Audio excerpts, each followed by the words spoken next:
ପ୍ରେମ କରିବା କ'ଣ ପାପ ନା ପ୍ରେମ କରି ବାହା ହେବା ଭୁଲ?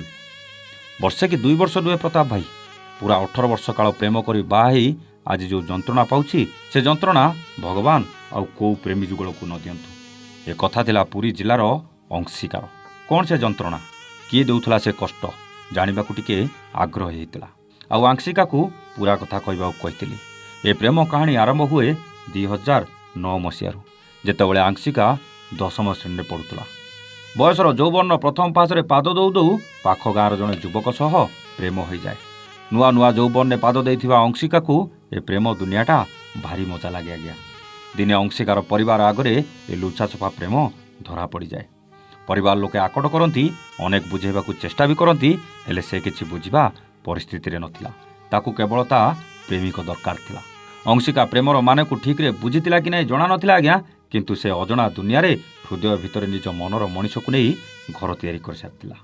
ଅଂଶିକା ସବୁକିଛି ଛାଡ଼ିବାକୁ ପ୍ରସ୍ତୁତ ଥିଲା, ହେଲେ ନିଜ ପ୍ରେମିକକୁ ନୁହେଁ।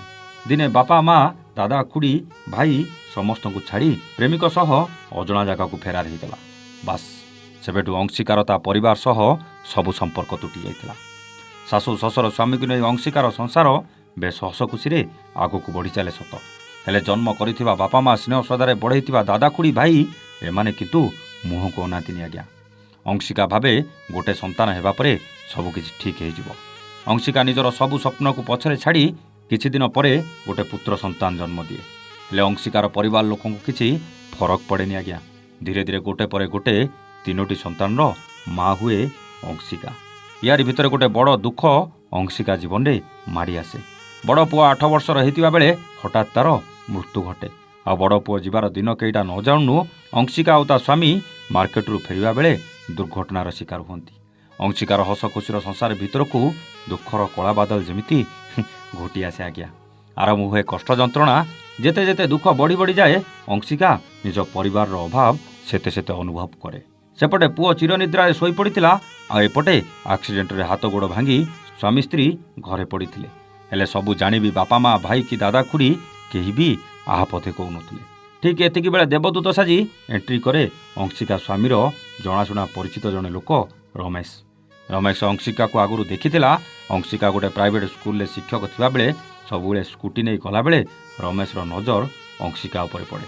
ରମେଶ ଆଉ ଅଂଶିକାର ସ୍ୱାମୀ ଭିତରେ ବେଶ ପରିଚୟ ଥିଲା।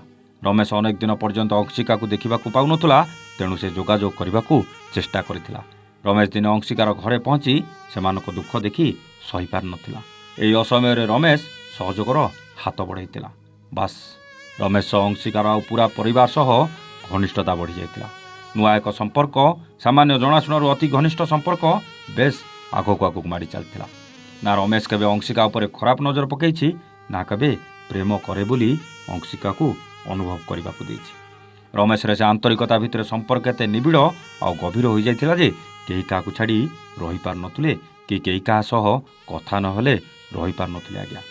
କିନ୍ତୁ ସେଇଟା ବି ଭଗବାନ ସହିପାରିଲେନି।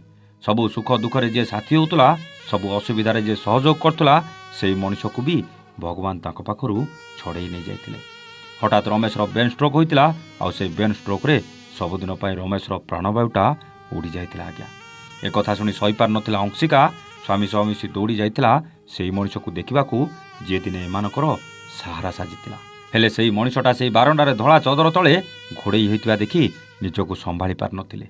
ରମେଶର ଅନ୍ତିମ ସଂସ୍କାର ସରିବା ପରେ ଫେରି ଆସିଥିଲେ ନିଜ ଘରକୁ, ହେଲେ ସବୁଦିନ ପାଇଁ ସେଇ ରମେଶର ଋଣୀ ହେଇ ରହିଗଲା ଭଳିଆ ଲାଗୁଥିଲା। ସବୁ କଷ୍ଟ ଯନ୍ତ୍ରଣା ଗୋଟେ ପଟେ ଥିଲା, ଆଉ ରମେଶକୁ ହରାଇବାର ଦୁଃଖ ଗୋଟେ ପଟେ ଥିଲା। ଅନେକ ବୁଝାଇବା ପରେ ଟିକେ ଚୁପ୍ ହେଇଥିଲେ, ଆଉ କହିଥିଲା, ଭାଇ ସତ କହିଲେ ପ୍ରେମ କରିବା କ'ଣ ଏତେ ବଡ଼ ପାପ? ନା ପ୍ରେମ କରି ବାହା ହେବା ଏ ଦୁନିଆର ସବୁଠୁ ବଡ଼ ଭୁଲ। ଆଜି ବି ମୋ ବାପା ମା ବଜାରରେ ଦେଖିଲେ ମୁହଁ ବୁଲେଇ ଚାଲିଯାଆନ୍ତି। ଭାଇ ରାସ୍ତାରେ ଦେଖିଲେ ମୁହଁକୁ ଅନାଏନି। ଠିକ୍ ଅଛି, ମୁଁ ମାନୁଛି ମୁଁ ପ୍ରେମ କରି ଭୁଲ କରିଛି, ହେଲେ କ'ଣ ପ୍ରେମ ପାଇଁ ଏତେ ବଡ଼ ଶାସ୍ତି ମିଳିପାରେ? ଜନ୍ମ ଦେଇଥିବା ବାପା ମା କ'ଣ ଏତେ ପର କରିଦେଇପାରନ୍ତି? ମୁଁ ଜାଣିନି ଭାଇ ଏଇଟା ତାଙ୍କର ରାଗ କି ଅହଙ୍କାର, କିନ୍ତୁ ଗୋଟେ ଝିଅ ପାଇଁ ଦୁନିଆର ସବୁଠୁ ବଡ଼ ଅଭିଶାପ।